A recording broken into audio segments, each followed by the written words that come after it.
Hi, everyone. We'll just give it a minute or two before starting to allow all attendees to come through from the waiting room.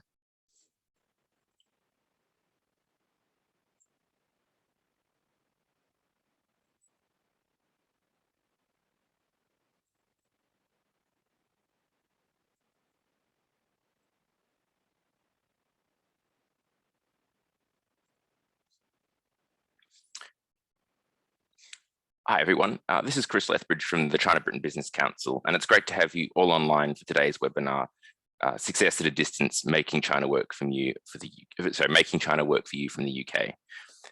Before we begin, I'd just like to remind you that if you have any questions, you can submit this at any time using the Q&A function on your screens. And so today is the 5th episode of our series entitled Success at a Distance, Making China Work from you for the UK, where we look at the steps that UK businesses can take in the Chinese market while travel restrictions are still in place between the two countries. Today, we're joined by Jack from Samarkand Global to talk about the opportunities for businesses to target Chinese consumers through e-commerce platforms. E-commerce has been an important step for many businesses looking for their first steps in China for a number of years. However, this has grown in importance over the last 18 months. For many businesses, this has been an easier way of getting started in the Chinese market. So without further ado, I'd just like to welcome Jack to start his presentation. Hi, good morning, everybody, and thank you for tuning in early on a Tuesday morning. It's been a little while since I've done one of these webinars. I think we can all agree there were a million during COVID, and then it seems to have tailed off a little bit. Sorry, I just need to check with Chris. Chris, can you see the presentation mode or just the... Just your screen. Okay, wait one sec. That will probably improve it. There we go, should be on presentation mode now. Yeah. Great. Fab.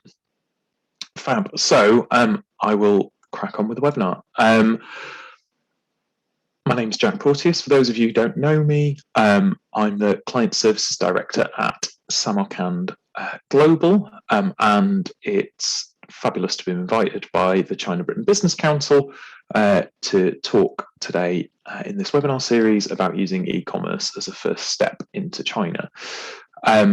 So just what we're going to run through a little bit today. Who are we? Why am I worth listening to about this? What is cross-border e-commerce, or CBEC as we abbreviate it to? A couple of myths about Chinese e-commerce that are quite common, and then very kind of, because we've only got an hour, rough and ready strategies for brands of different sizes who are looking at the Chinese market.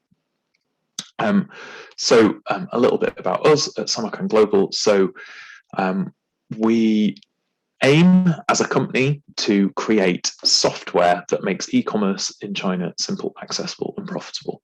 And actually there's kind of a few different pillars to our business. So the tech and software side is one of it. We're also a distributor and TP or Tmall partner. So we can run stores for people on Tmall Global, Little Red Book and other exciting platforms like that, as well as distributing beauty and health products through our quite well-established distribution networks. When I was reviewing these slides, I was looking at a presentation I did very early on when I joined. So I joined Samarkand in April of 2020, in week 2 of lockdown, and on all of our decks there we said we had 50 employees. It's closer to 150 today, 18 months later, which I think gives you the scale of how important a time it's been for e-commerce and for cross-border e-commerce particularly, which is what we're specialists in, during the last 18 months, while products haven't been available necessarily to consumers inside of China who would often be traveling, visiting Europe on holiday, visiting the States on holiday. That demand was still there and was fulfilled a lot through cross-border e-commerce, and brands who were well set up to make the most of that really prospered over that time. So yeah, we're a publicly listed company. We're on the Akris Stock Exchange. That happened earlier this year, and since then we've set up an office in Tokyo, and we've got one coming in Paris as well. This is our kind of idea of simple. We're a one-stop shop partner for Chinese e-commerce for brands. So we can do everything from logistics through our warehouse in the UK and our kind of partner warehouses in China, through to customer service through our colleagues over in Shanghai, and kind of every part of what you would expect from a successful e-commerce strategy. Here are some of our brands. As you can see, this isn't everyone we work with, but it's a little bit of a cross section. We've got some brands that are a little bit more established and a little bit bigger. So Moravitsa and 111 Skin are perhaps two of the larger here, where we're operating Tmall Global stores and have a much wider engagement and strategy in place. But then also, a much smaller brand you may have never heard of, like Legology or Il Apothecary, who have still got a niche in China and we just work with on a distribution basis. So that's enough about us. You're not here to just listen to me prattle on about Samarkand, although please do arrange a follow-up meeting if you want to hear me speak more about Samarkand. But why are we talking about e-commerce in China? And the simple fact is it's the world's biggest e-commerce economy. So this is a little bit out of date. And in fact, China's total e-commerce GMV is now more like 2.5 trillion rather than 1.5 trillion dollars. And it is still larger than the next 10 biggest markets combined and is on course to be bigger than all other world e-commerce markets combined within the next couple of years, i.e. more than 50% of the total global e-commerce. About 40% of sales in China, retail sales, go through e-commerce channels, and it's probably the most developed e-commerce economy in the world. So, as I said, as a percentage of retail sales, it's about 40%. This was in 2019. Then 2020, it went much, much higher, as you'd expect for obvious reasons. In 2021, it's settled back down to about 42, 43%, something like that. So it's a really significant part of the retail mix. And I believe it was PwC described e-commerce as the national pastime for the Chinese at the moment. So it is a really embedded part of life, and Chinese consumers, Chinese people will spend a vast amount of time glued to their mobile phones, as we all do, but in China a lot of that time is spent browsing on social media. So WeChat and Little Red Book in particular are two very popular platforms that both have native e-commerce solutions. So there's even more opportunities through these social platforms to take time spent online and convert it into a sale. And then also the e-commerce platforms in China are a lot more entertaining and a lot more engaging than Amazon is over here. If you think about your journey on Amazon as a consumer, I open it up, I type in flathead screwdriver or whatever it is that I'm looking for, about 50 search results come up, and I pick one based on whether I can get it next day delivery, how much it costs, and that's about it. I only go to Amazon when I have a specific thing that I want to buy. Taobao, which is part of the entrance to the Alibaba ecosystem in China, is a lot more of an entertainment platform as well. And there's live streaming going on. Alibaba produce their own TV shows that get broadcast on there as well. There's games, there's all kinds of things that to keep people engaged and keep them on the platform. So the kind of the e-commerce companies in China have really kind of managed to convert that time spent on your mobile phone into a sales opportunity and really capture people's attention through their apps. I wanted to quickly just cover this off. As I said, we are a cross-border e-commerce specialist company. So that's the box on the right. But there are two ways of selling e-commerce in China. One is if your products are imported first. So either your subsidiary or a distributor has gone through the import process and the products are sat at a non-bonded warehouse somewhere inside of China. That is the predominant way that e-commerce is done in China, as you'd expect. 90% of total e-commerce, perhaps more, is through general import.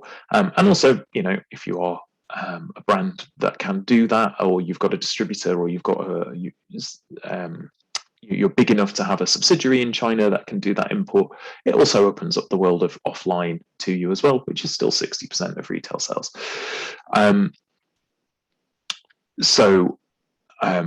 The reason I bring this up, one is because we're cross-border e-commerce specialists, but also just to explain a little bit about why we think that is a good entry point and launch pad into China. So for general import, it's the same rules as you would have for if you're selling on e-commerce, same rules as if you're selling in a shop. So the labeling has to be compliant with Chinese law. The advertising rules have to be adhered to. Any claims, you know, if you're a food brand and you've got organic on there, you probably can't claim that in China because you're not registered China organic. And there are testing requirements that vary depending on the product category. So obviously that can be quite arduous for food and drink categories. There are some food and drink categories that won't be able to enter because there isn't. It's not on the whitelist yet. For beauty products, which is our main category, there are still some products which have to be tested on animals, and even those that don't, it's a quite an expensive and difficult process to register products for sale in the market. So you've got to be really sure you want to do it before you do it, basically. Great for the consumer, massive choice, quick logistics, and you can spend as much as you want, basically, or as much as you have, right? I wouldn't recommend spending as much as you want. Many problems have been created that way, I'm sure. For cross-border e-commerce, said it's only 10% of the market, and social commerce we find is really powerful. So there are drawbacks as a consumer to buying on cross-border e-commerce. One is the product is probably coming from somewhere outside of China or from a bonded warehouse, and therefore the logistics time is going to be slower. Even if it's in a bonded warehouse, it's going to take a few days to get to you by the time it's cleared customs. If it's in the States or the UK or Europe, it's going to take 5, 6, 7, 8 days before it arrives in your hands. So we find that social commerce is incredibly powerful because it's trusted recommendations from people that you either follow on social media, so a big kind of editor of a magazine, or an influencer, a model, actress of some variety who is endorsing the products and says you should really get these, and also there is more trust that you're getting authentic products through the channel. So that's kind of why people are willing to wait. From the brand's perspective, you don't have to do any of the registration, labeling, testing. It's much more straightforward. Nothing's ever straightforward, still a huge amount of paperwork, but what you don't have to do is get your products tested for entry into the Chinese market in the same way as you would if you were importing. There is still a positive list, so your product has to be on that list, approved for cross-border e-commerce, which rules you out if you're selling books and some other things, CDs. There are certain, does anyone sell CDs anymore? Probably not. That was a very early 2000s example. But anyway, the barriers to entry are smaller, and there are certain rules if you're selling spirits, for example. You have to go through a bonded zone. There are some challenges depending on the product category. For the consumer, higher quality, more reliable, as I said. There is a preferential tax rate in place for transactions that go through this cross-border e-commerce route. So for most products, it's 9.1%. For luxury cosmetics, it's a bit higher at 23%. But that represents a reduction of about 30% on the standard import rates. And the Chinese government is invested in promoting this as a sales channel because they can collect tax. In the past, many Chinese who were living overseas, this was the genesis of cross-border e-commerce, students or expats would have access to products that weren't available in China and would resell them through Alibaba's Taobao platform in what was called Daigou activity. The Chinese government takes no tax on any of that. So encouraging brands to provide an official route to market and a taxable route to market is obviously in the interests of the government. So it's pushed by the government quite hard. There is also an annual transaction limit for consumers on this channel, though. So any one purchase can only be at 5,000 RMB. And then the annual transaction limit is 26,000 RMB. So that's about £550 per transaction, up to a maximum of about £3,000 over the course of a year. For us, what we see is towards the end of the year, when people's limit has run out, we get a lot of women in their 90s suddenly buying very strong anti-aging skincare and things like that, or teenage boys buying fertility supplements, and it's simply their ID cards being used to access their personal allowance rather than the person who is actually shopping whose limit has expired. So you get some kind of quirky data towards the end of the year, but there are always ways around it. What's the who are the major players in cross-border e-commerce? So this has changed remarkably over the last few years. So Cowlao were the biggest platform for a number of years. Their model is a lot more buy and sell with big brands. So they'll buy 100,000 MAC lipsticks and sell them at a discount as a primary route to market. There are other ways of working with Cowlao that are a bit less challenging than that.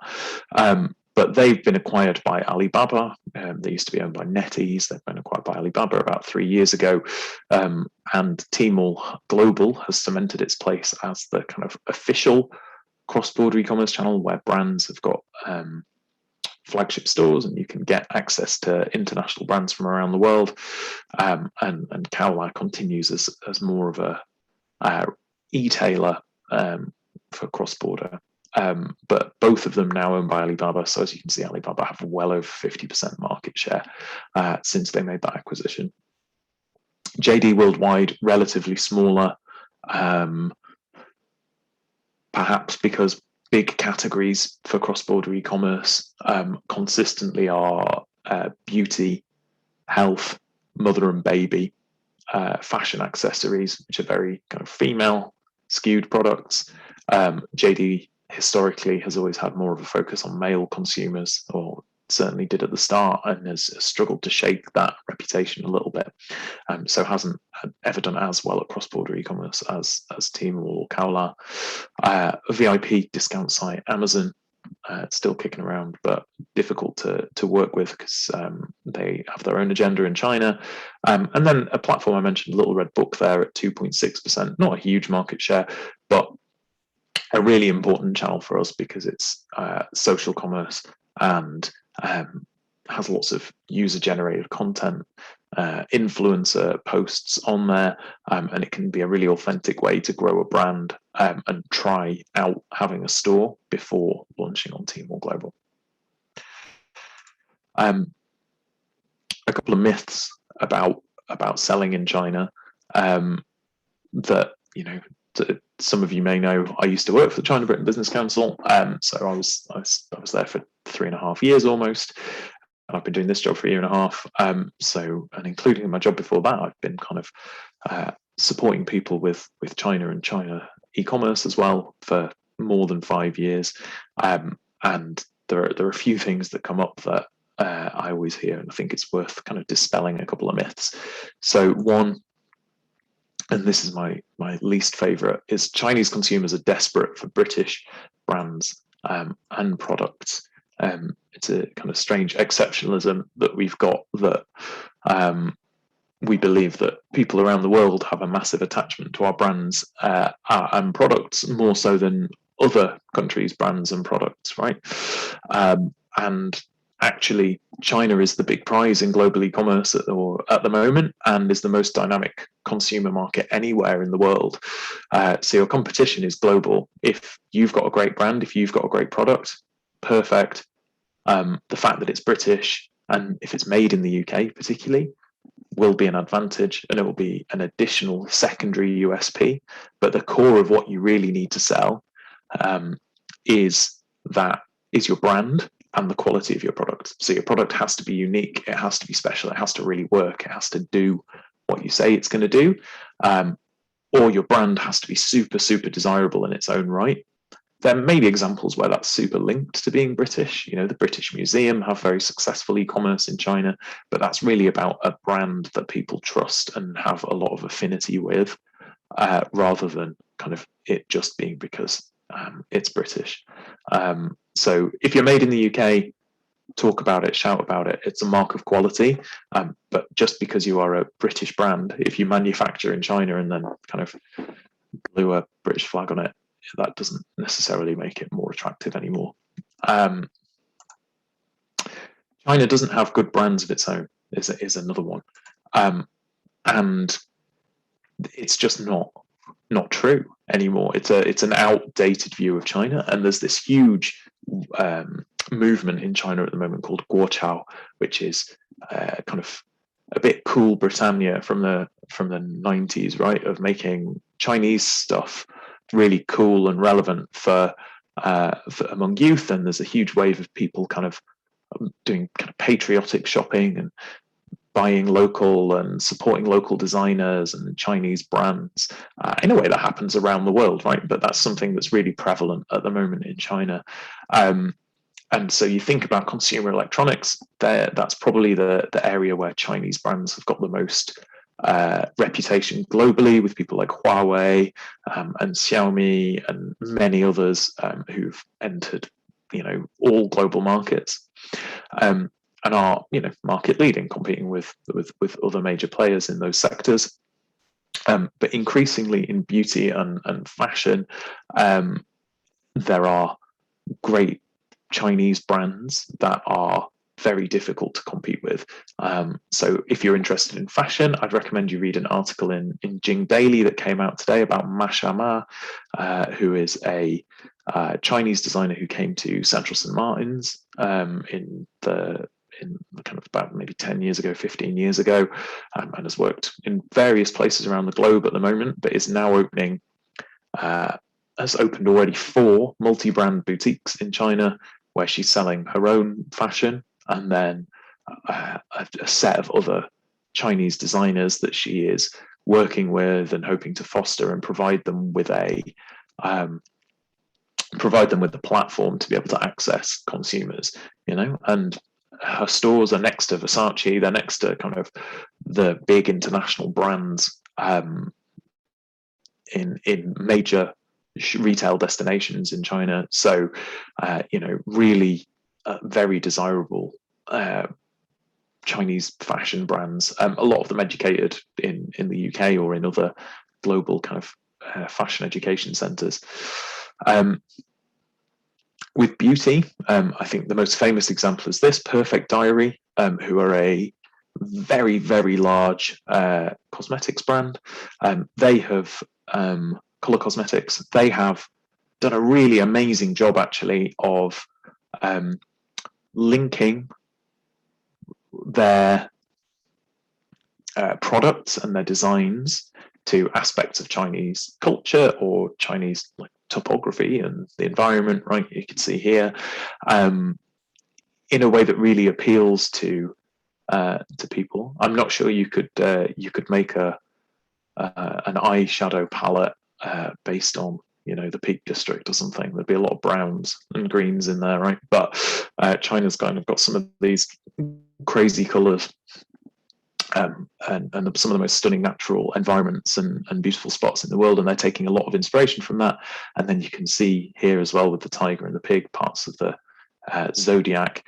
They're taking inspiration from them and creating creating looks based around those. They can act in a super agile way because they're local. They can manufacture incredibly quickly. Their time to market is nothing, so they're a fierce competitor. They're also spending 70% of their revenue on marketing, which is a good kind of example of what you're up against if you're trying to launch a niche brand in market. But their positioning is fairly mass market. It's not the cheapest available, but also it's not competing with Charlotte Tilbury or MAC or Fenty or any other kind of very expensive color cosmetics brands. So it's kind of masstige. If you're entering at the same point or slightly above, you're automatically compared to it. So you better have some USPs. You'd better have something that people want and that is different to what Perfect Diary are doing. And if you do have something different and it catches on, you better be ready for Perfect Diary to produce something that's potentially better, potentially cheaper than what you're doing as well. So it's a really dynamic market. More myths. Alibaba is the Amazon of China. I kind of spoke about this. So consumers open the Taobao app, which is your entrance into the Alibaba ecosystem, around 9 times a day. And it really is an e-commerce and entertainment ecosystem like no other. The other platform that we are really putting a lot of resource into at Samarkand at the moment is Douyin, which is the Chinese version of TikTok. Well, it's the originator of TikTok, right? TikTok is the Western version of Douyin.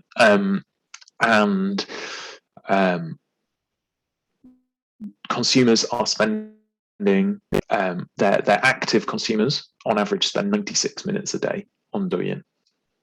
So that's a lot of time browsing short videos or watching live streams, right? So there really is kind of a huge amount of time. And as I say, Amazon, I've never been on Amazon for pleasure, I don't think, in my life. Chinese consumers only shop on Chinese platforms. Really not true. Most purchases are made on Chinese platforms, 100% true. But online retailers like Net-a-Porter, Look Fantastic, and some SMEs own brand sites count, China among their top markets, right? If you, someone like Look Fantastic have got a .cn website, which is fully in Chinese as well. So they have really localized, and there are other big multi-brands, people, whether it's people with name recognition in China, where perhaps Chinese tourists used to shop. Harrods very actively target Chinese consumers, traffic online to their own website. So there is a way.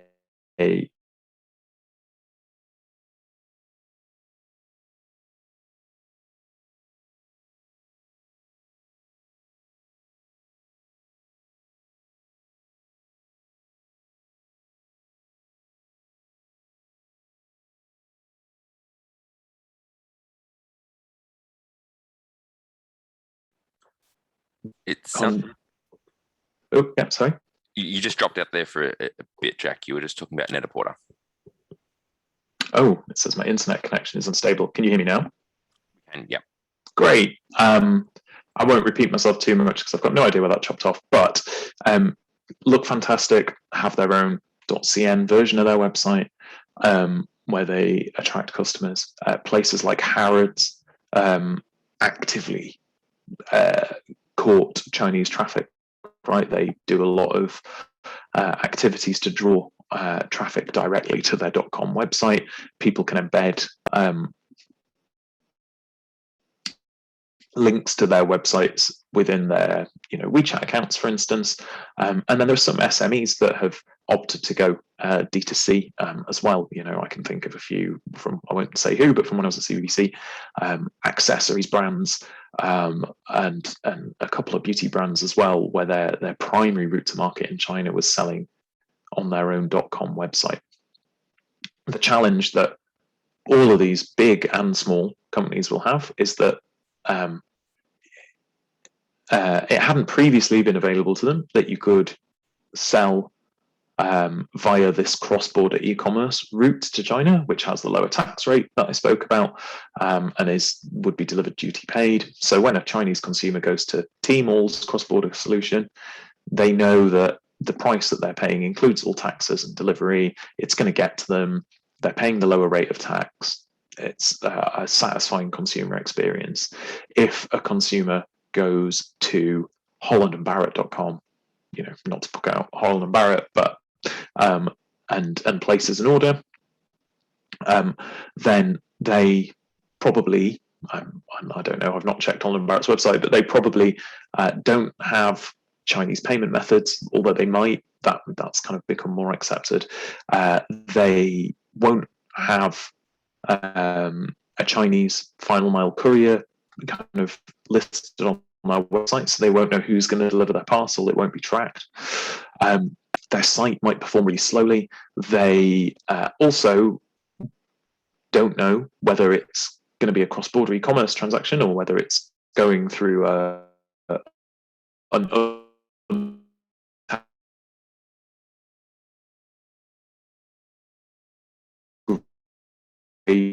route. Now about 70% of those parcels get through without being stopped. The remaining 30% will be inspected at customs, and then taxes will be added. The Chinese kind of person who's ordered it has to go down to the post office. They have to take their ID. They have to pay the higher rate of tax to get those products out of customs, and it's just a pretty bad experience overall.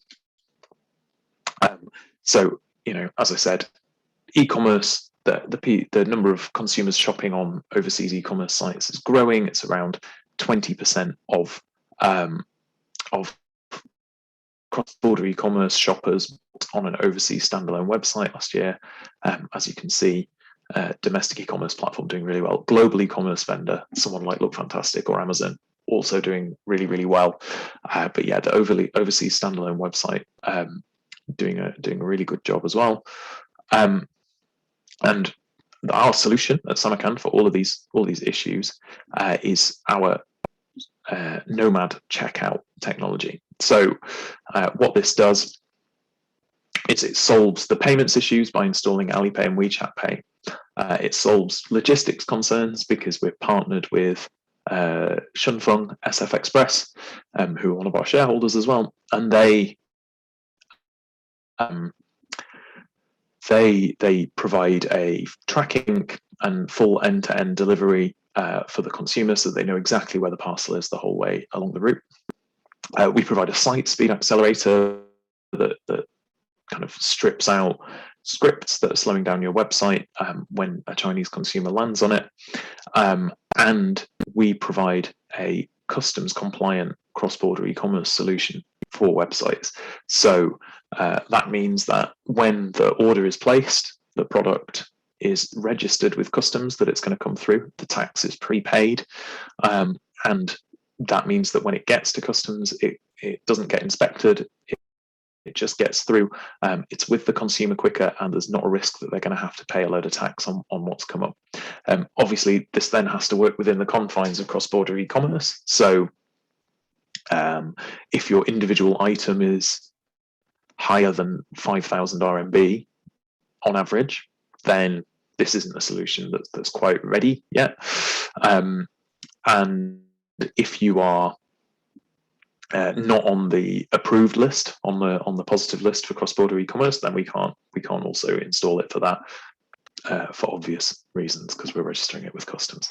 But I will just play this video, and Chris, if you can just let me know that you can hear it, because I'll definitely be able to. But just I'll play now. Meet Vicky. She is one of the millions of Chinese consumers who love shopping for international brands online. But there can be obstacles. Limited ranges, high prices, and the risk of buying counterfeit. Even when Vicky tries to go directly to the brand's .com website, it's tricky. Either they won't accept Chinese payment methods, and consumers in China do not have Visa or MasterCard, or the Chinese e-commerce laws prevents the parcel from reaching her. How can we ensure Vicky gets access to the newest, authentic products she loves at the best prices? Welcome to Nomad Checkout, your checkout for China. This easy-to-install checkout plugin means you can be ready to sell in China after just a few clicks. Integrated with major e-commerce platforms and profitable for your company, Nomad Checkout can transform the way you sell, and it can transform the way Vicky shops. She can check out in Chinese. She can pay for her order using her preferred Chinese payment method. And in partnership with SF Express, Vicky's parcel will be sent to the nearest local Samarkand fulfillment center, where it will be consolidated and sent to China, using China's most trusted logistics firm, SF Express. And finally, it's delivered to one very happy customer. Vicky finally has a trusted, easy way to get her favorite international brands delivered. And you have a simple, accessible, and profitable way to sell in China. Everyone wins. Register your interest now at samarkand.global/checkout. Great. So that's our particular solution to that challenge that brands face and consumers face. We're already processing a lot of parcels through this route, and we expect it to grow quite considerably over the next 12 months. So yeah, if that sounds like something that might be interesting, please do get in touch. So this is a slightly misused Confucius quote, right? So a journey of 1,000 miles starts under your feet. The reason a lot of people say a journey of 1,000 miles starts with just one step. I have changed the translation of it in respect an old colleague at Suey Stewart Ferguson who always thought this was a better translation because it implies you're already on the journey rather than you're having to start it. So what's the strategy that you should pick? And we'll go through kind of small, medium and large brands in a second, but across all of them, here's Porteous's 3 Ps, which is the bit, I've kind of shoehorned one of them in a little bit, which will become obvious in a second, but I quite like it. So partner, it's impossible to do it alone, in my experience, unless you are Estee Lauder or Burberry or someone, in which case you've got a fighting chance because you've got a lot of resources to chuck at it. If you're a small, medium, or even large brand, you're going to need external help when you're doing this, and you're going to need people who are specialists in keeping up to date with the market. Plan. So you ready? China places enormous demands on a business, from stock to capital to human resource time. It's a huge amount.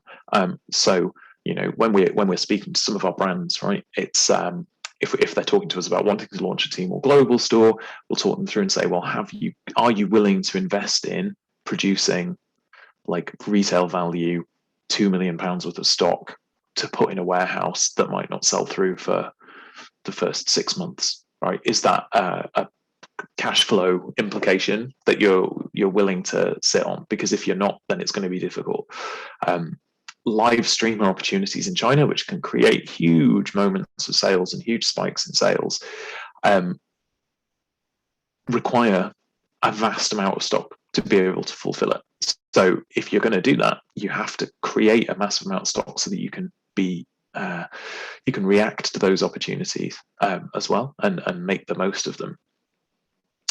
So even if you are a small or medium brand, you've got to be ready to flex a little bit more quickly, perhaps, or to bigger volumes than you might be used to. So be ready for it. And then purchases, this is the one that's shoehorned in. Establish or grow demand for your brand, right? I said it's the most competitive marketplace in the world. I'm sure you've got a lovely brand, great products in the UK. Have you identified why in the current Chinese market your target consumers in China would want to purchase this product, or have they got something similar already available and it's really difficult to change them over? Have you done that piece of work to identify it, or have you got a distributor doing it for you? Because it's really, really tricky to grow demand from nowhere, and it's very expensive. Cost of acquisition of customers on Alibaba has gone up 5 times in the last kind of 6 years. So building a brand from scratch in China is tricky, unless you've got a really clear USP and a product that really works for people. A definite great starting point is if you have some organic traction to start off with. So when new brands talk to us, we always check on Taobao, we always check on Little Red Book to see if there are people posting about your brand already, right? Or there are people reselling a brand, because if there is an established demand already, it's much easier to turn an established demand for 10 units a month into an established demand for 100 units a month. We did some work recently, so I thought I'd share this with you about our purchasers, right? This is kind of what our Samarkand-wide customer looks like. So 36 years old, perhaps a little bit older than you might think if you're an avid reader of all the articles about Gen Z and the post-95 generation in China. But for our luxury skincare and premium skincare products, which is the majority of our distribution, we've got a slightly older customer, although I balk at saying that because I'm not so far off 36 myself, so I wouldn't describe it as old, just older than Gen Z. The kind of key things that motivate them, they are skincare superfans. They love new products with innovative ingredients or unique functions that can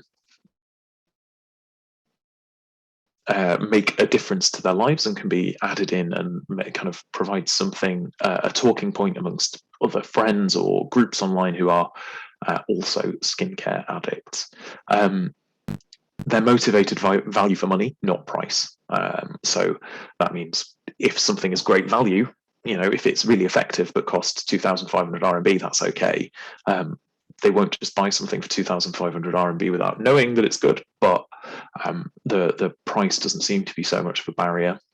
And we know that they spend a lot of time on Red doing it. We've kind of got a second group of customer who we call the rich ladies internally, who are perhaps a little bit older again, and they are more motivated by luxury and are a bit more price savvy. So they will check they will check multiple channels for the best price on any given product before they buy it. And they're a lot more brand loyal than the first group of consumers I was just talking about there, who just want to try lots of new things. But doing this kind of mapping obviously is only possible when you've been in China a little while.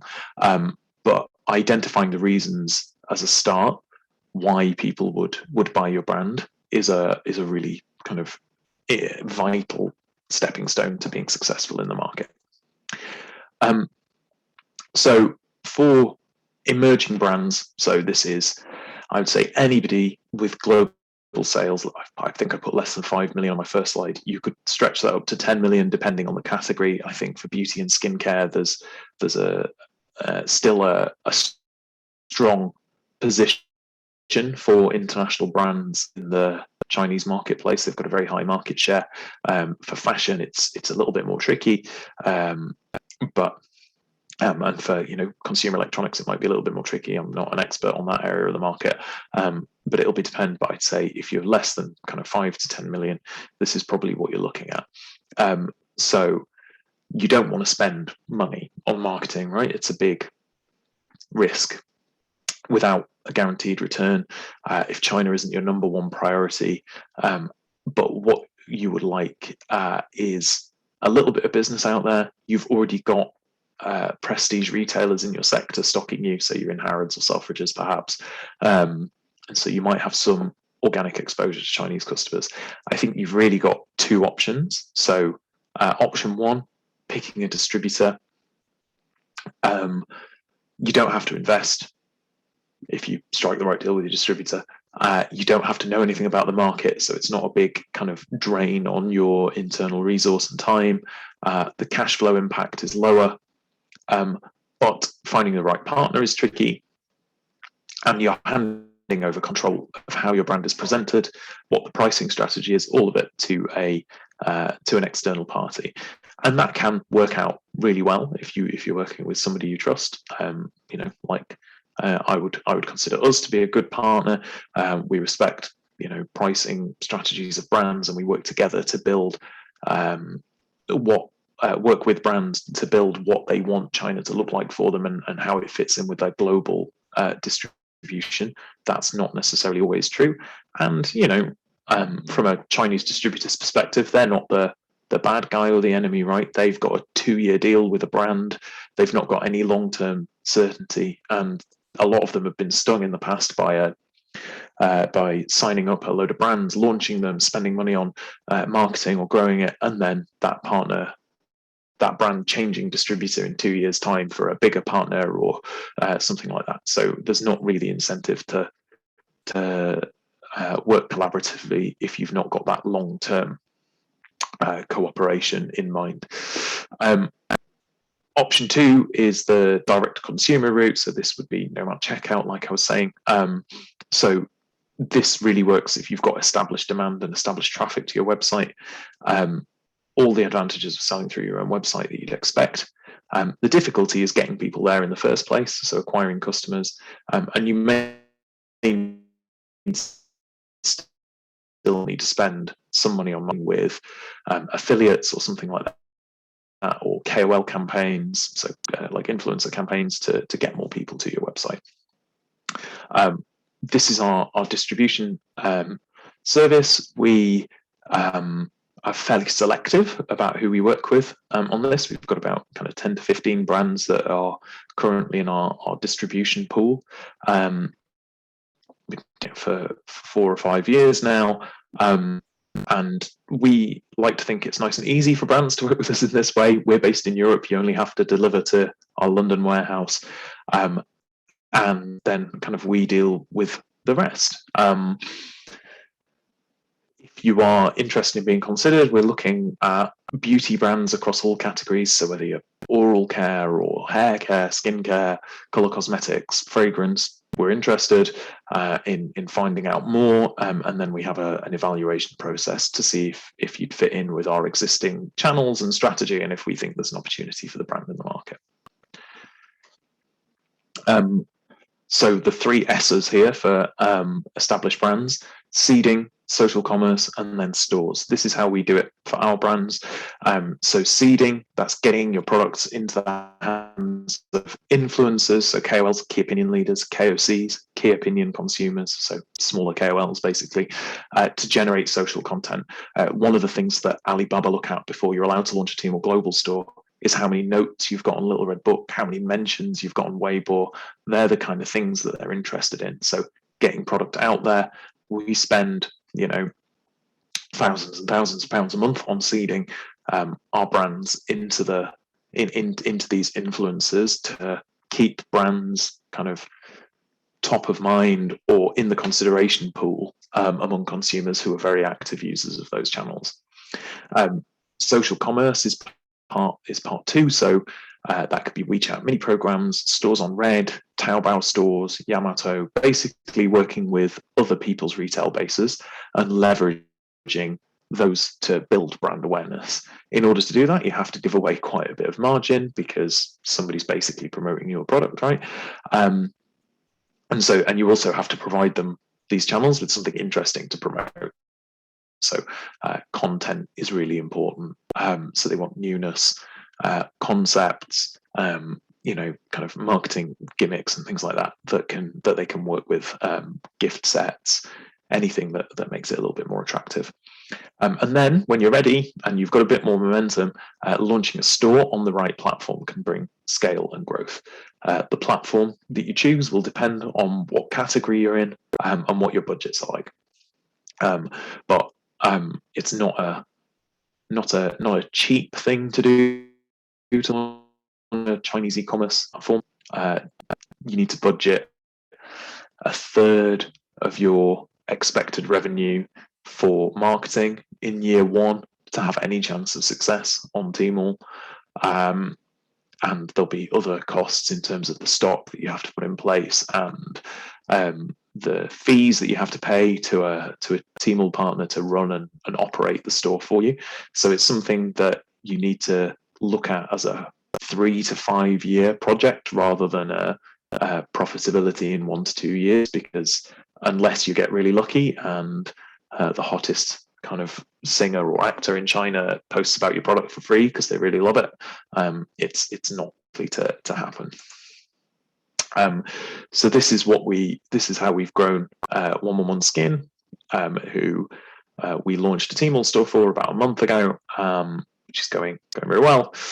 And we're looking forward to participating in Double 11 this year. So we started through Taobao, WeChat, other platforms, working with KOLs and KOCs, really grew the sales through selected channels that brought good brand equity and a wide awareness to the brand. We then launched a store on Red to capture the momentum it had on that one, and now we've moved to Tmall Global, and kind of step the investment in celebrity campaigns and marketing, but we can do that based on a business that is already quite sizable, rather than going straight in with a Tmall Global store and hope spending a bit of money on there is going to generate some success straight away. Then for mature brands, I'm just going to quickly check the time. Got a couple. For mature brands, straight to Tmall Global is the right thing to do. It is the biggest platform. It has the best marketers. If you are a mature global brand, you will already have some awareness in China for sure. So absolutely the right thing to do is to appoint a TP to manage your Tmall Global store. Or if you can, do kind of, if there aren't barriers to the import of your product, then set up locally and do it in market. We're heading into Singles Day now. It shouldn't really be called Singles Day, but Singles Month, because it starts on the 20th of October and doesn't end until about the 15th of November. But as you can see, the GMV of Singles Day seems to grow exponentially every year, and shows no sign of stopping. But it's not a cheap thing to take part in, and if you are a mature brand, the upfront cost to launch is going to be super high, and you're going to have to spend a lot to make a splash in a market where people are already spending a huge amount of money. But that can be, in year 3, if you break even, then you're doing a really good job and a huge customer base to continue to market to by that point. But you've got to take a long-term view of it. So that's it for me for the day. This has got my email address. Please do get in touch if you've got any questions. And I'm going to stop sharing my screen and hand back over to Chris. Thank you for listening, and I hope somebody found some sense in that hour of me speaking at a screen. Thanks, Jack. I mean, just if anyone does have any questions, obviously we've got 5 minutes or so now. One of the questions I have was just around the kind of return or kind of when you start seeing traction from entering through e-commerce in the Chinese market. So you mentioned kind of 2 to 3 years for an established brand. Is that what you'd expect for someone kind of entering first time? Are you talking longer horizons? I mean, obviously as part of putting together a business case to enter into the foreign markets, you've got to kind of set realistic expectations around how long these things are going to take. Do you have any thoughts on that? Yeah, absolutely. And it's a really good question, right? I think a lot of people think entering the Chinese e-commerce market, we'll be turning over 5 million quid in 3 years' time, right? If your global turnover is 1 million quid, that's just factually not going to be true, right? And so setting what your view of success is in China is the first stage to kind of understanding how you're going to get there, right? So for some of the smaller brands that we work with, we have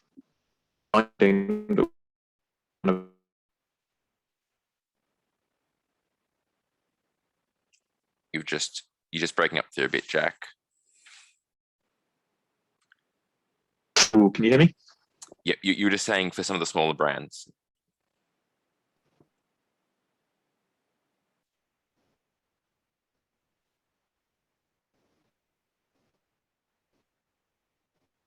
Just give Jack a few more seconds to hopefully reconnect. Yeah. So for some of the small brands, that's cash.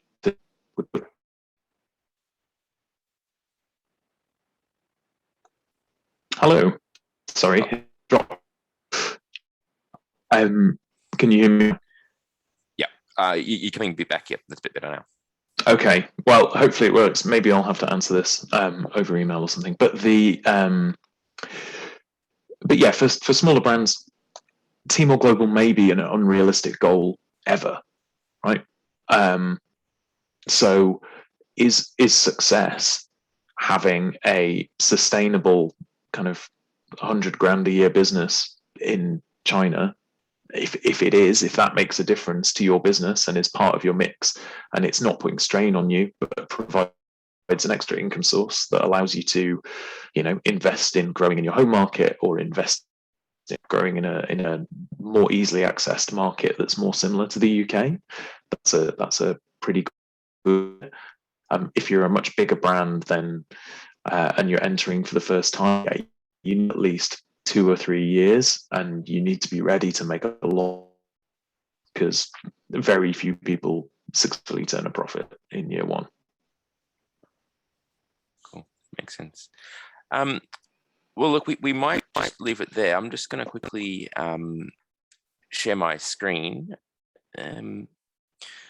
So as I mentioned at the top, this is part of a broader series we're running called Success at a Distance, and it's about helping UK brands who are thinking about the Chinese market enter while they're actually unable to get out there, for the course of the pandemic. So as obviously today we've heard from Jack from Samarkand, and it's about how to use e-commerce, the first step into China. Coming up, we're looking at how you actually get paid, which is always an important element of doing business. And so that'll be in a couple of weeks' time. And then for sourcing products and managing quality control remotely. So, increasingly we are seeing UK brands actually manufacturing and then manufacturing either for the UK operations or potentially even manufacturing and then kind of reverse importing back into the Chinese market for China. So we've got another session coming up looking at that. But Jack, once again, thank you very much for that presentation. It was really interesting, really enjoyable, and look forward to having everyone join us for the next session. Thanks. Thank you, Chris.